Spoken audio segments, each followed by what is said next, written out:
Syederalun dikabarkan satu keluarga meninggal dunia di perumahan Citra Garden 1 Extension Kalideres, Jakarta Barat pada Kamis 10 November 2022 malam.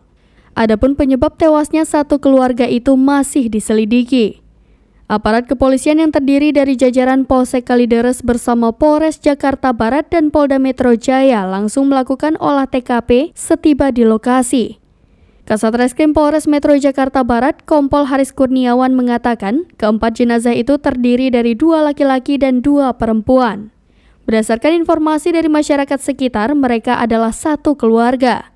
Haris mengatakan, dari hasil pengamatan sementara dan olah tempat kejadian perkara, pihaknya belum menemukan tanda-tanda kekerasan di 4 jenazah itu. Ia juga belum bisa menilai motif di balik peristiwa itu. Sebelum ditemukannya mayat di dalam rumah tersebut, warga ternyata sudah mencium bau bangkai pada Senin 7 November 2022. Namun, belum ada tindakan dari warga atau pengurus wilayah setempat.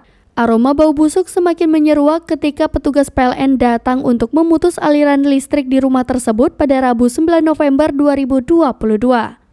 Polisi kemudian datang ke lokasi dan menggelar olah tempat kejadian perkara atau TKP.